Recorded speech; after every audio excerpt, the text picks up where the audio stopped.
Oui. Bonjour à tous, donc bienvenue pour cet astro-oracle donc, de la première semaine du mois d'avril, donc du 3 avril au 9 avril, qui est avant tout marqué par la pleine lune qui aura lieu le jeudi 6 avril dans le signe de la Balance.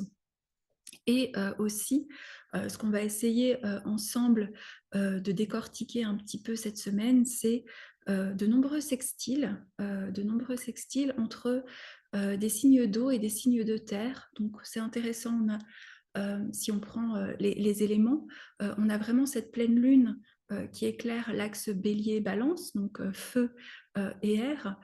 Et à la fois, on a aussi, comme si c'est des énergies stabilisantes, euh, avec de la terre, et de la terre en sextile à l'eau, c'est aussi symboliquement cette possibilité de contenir notre monde émotionnel. Donc ça peut être intéressant dans une pleine lune. On va le voir qui est conjointe à Chiron, hein, le soleil est conjoint à Chiron, donc opposé, enfin la lune est opposée à Chiron, mais ça peut être intéressant de regarder tout ce que cela peut pouvoir en tout cas nous parler. Donc on commence la semaine par l'entrée de Mercure dans le signe du Taureau.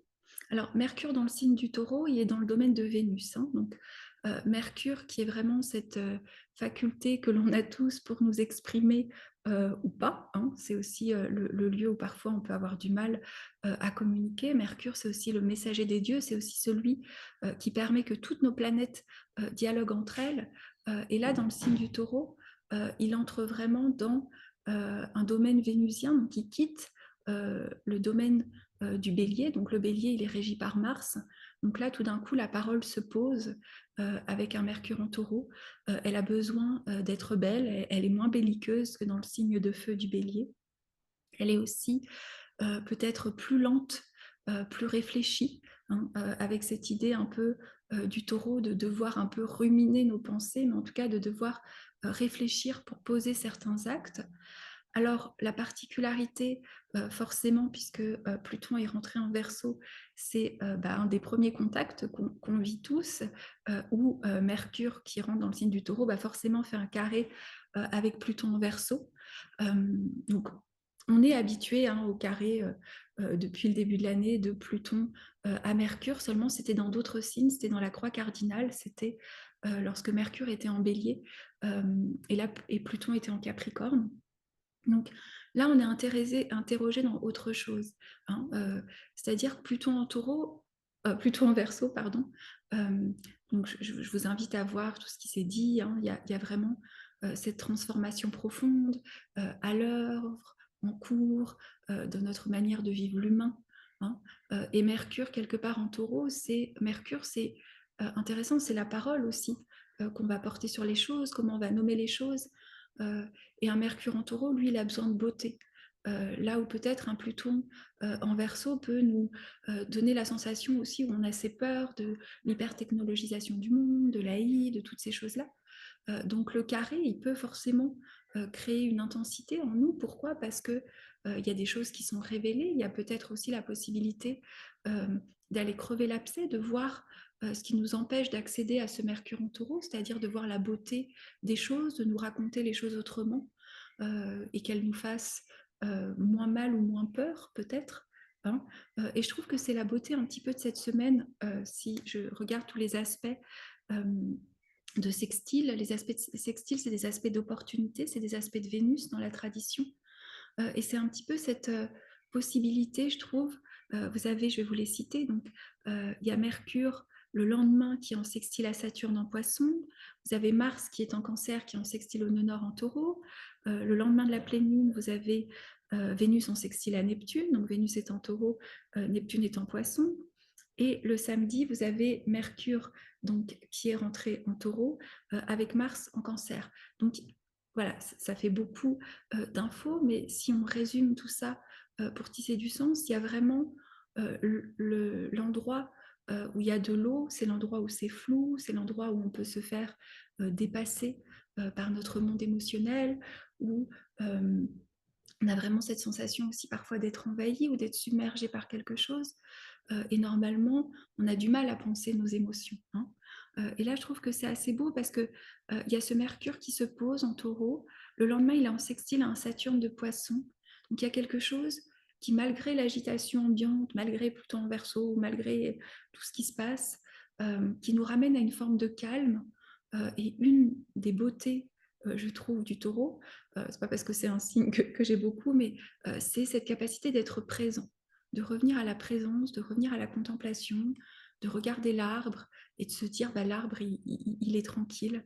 Donc il y a quelque chose qui nous invite, hein, même si on est un peu chahuté par les peurs, hein, forcément Pluton il vient un petit peu en début de semaine nous titiller dans nos peurs. Tout de suite le lendemain, il y a ce sextile à Saturne en Poisson qui nous demande de garder notre verticalité, notre foi, de continuer, vous savez, à essayer de maîtriser nos pensées. Et comment on maîtrise nos pensées avec un Mercure en Taureau?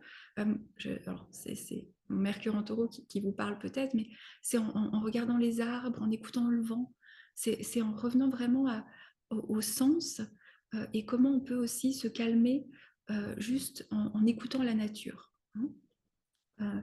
Et pourquoi c'est important? Parce qu'on a aussi Mars, Mars en Cancer, il est au sextile au nœud nord. Enfin, je ne sais pas, j'ai du mal à articuler en mots, peut-être que c'est Mercure en Taureau qui se pressent. Il y a quelque chose qui me fait sentir dans cette semaine que si on accepte nos climats intérieurs, hein, Mars en Cancer, si on accepte aussi, voilà, qu'il y a une pleine lune, il y a quelque chose qui nous parle d'accepter le côté cyclique des choses et d'être tranquille.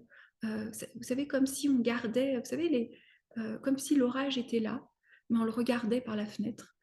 Et on arrivait à ce calme, même si les choses peuvent être intenses à l'extérieur de nous.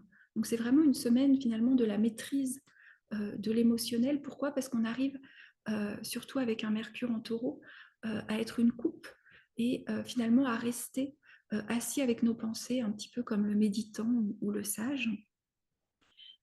Et notamment pourquoi ça peut nous aider? Parce que la pleine lune, donc vous savez, je vous invite on en a pas mal parlé avec Sophia dans le podcast d'Alchimie du ciel, je mettrai dessous, mais c'est une pleine lune donc, où Vénus est en Taureau, Vénus régit la balance, donc ça nous rappelle aussi à cette idée, elle se sépara de l'aspect qu'elle a fait à Uranus, donc l'axe bélier-balance, c'est un axe qui nous parle beaucoup de nous et les autres. C'est un axe qui va être important. Pourquoi? Parce qu'en juillet, les nœuds lunaires karmiques vont passer, hein. Euh, Quelque chose aussi qui nous parle de comment, dans le signe de la balance, on peut avoir des valeurs qui sont encore attachées à la société, à l'extérieur, à plaire, à ce qu'on pense de nous. Le bélier, il s'en fout, hein, le bélier, il fonce. Mais là, ce qui est intéressant, c'est que Vénus, qui régit la balance, est en taureau et pas loin d'Uranus. Donc elle vient vraiment, je trouve qu'il y a vraiment cette idée à la fois de nous ramener à la terre cette semaine, et à la fois un peu une idée je m'en foutiste, c'est-à-dire qui viendrait nous autoriser à nous libérer des miroirs des autres, ou de la société, ou de cet autre avec un grand A, pour revenir à quelque chose en nous, de notre identité.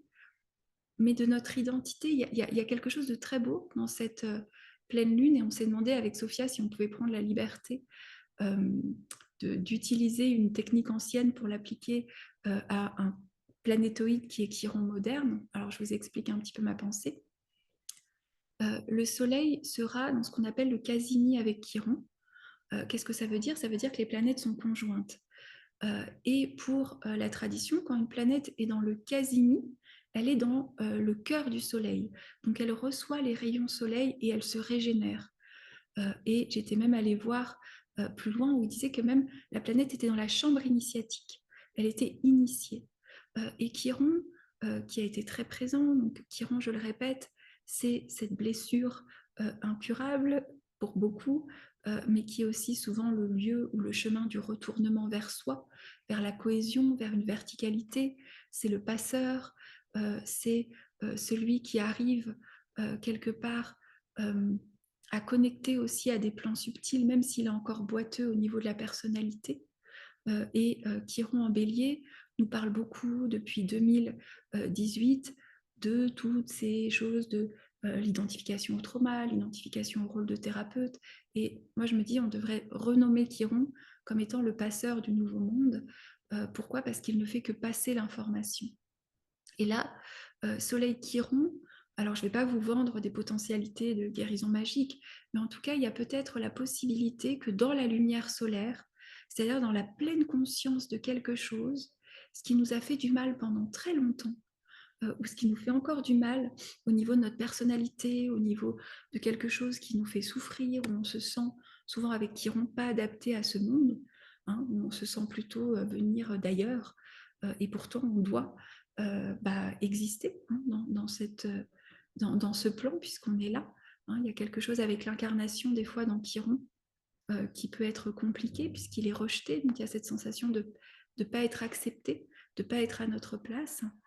Et là, peut-être que la conscience solaire peut nous aider à, je ne dis pas à forcément guérir, ce serait j'aurais l'impression de faire de vendre quelque chose, mais en tout cas d'avoir une forme de retournement où on met de la lumière là où ça faisait mal, où tout d'un coup on illumine quelque chose en nous, on illumine une cicatrice, et je vous fais souvent cette référence au mur ici qu'on a en Antigua, où vous savez les murs, quand ils sont tout craquelés avec plein de couleurs, ils créent une peinture. Donc peut-être il y a quelque chose de notre personnalité, de notre identité, qui nous blessait beaucoup, et je trouve que ce qui est intéressant dans cette pleine lune, c'est qu'elle pouvait beaucoup nous blesser dans le regard de l'autre, ou dans le regard de la société, ou de ce que pensaient les autres, ou socialement ce qu'on pensait de nous, et là de vraiment voir les choses différemment, et peut-être justement de bénéficier de cette initiation du soleil. euh, Quand on prend le soleil et on le lie à Apollon, on disait que Apollon, il enlevait les malédictions familiales, et il permettait aussi de couper avec ce qui avait été transmis de génération en génération. Parfois, la blessure de Chiron, elle est fétale, elle a été transmise dans le ventre pour beaucoup, elle a été transmise bien avant, en fait. Hein. Et ce que je trouve aussi beau au niveau du symbole, c'est que normalement, Chiron, c'est la sagesse de la grotte. C'est celui qui est dans son antre, qui n'ose pas sortir parce que justement le monde extérieur est compliqué. Et là, il y a quelque chose qui finalement pourrait nous inviter à être éclairés dans notre vulnérabilité, j'allais dire éclairés dans notre monstruosité. Il y avait quelque chose de l'ordre du monstre de Chiron.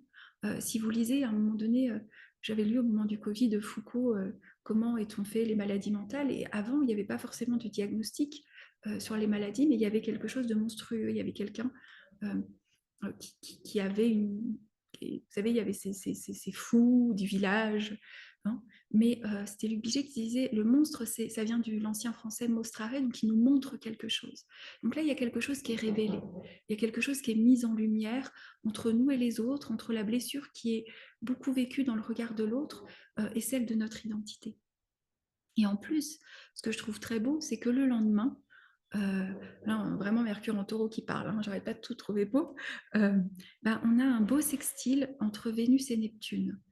Et Vénus et Neptune, taureau, poisson, Vénus qui est la régente du taureau, et Neptune en poisson, le poisson est le signe d'exaltation de Vénus, quelque chose là qui révèle dans la beauté, qui avec un petit effort, ce qu'on voyait comme monstrueux en nous, ce qu'on voyait comme boiteux, ce qu'on voyait comme écorché, peut peut-être prendre un autre tour, c'est-à-dire que vous voyez cette...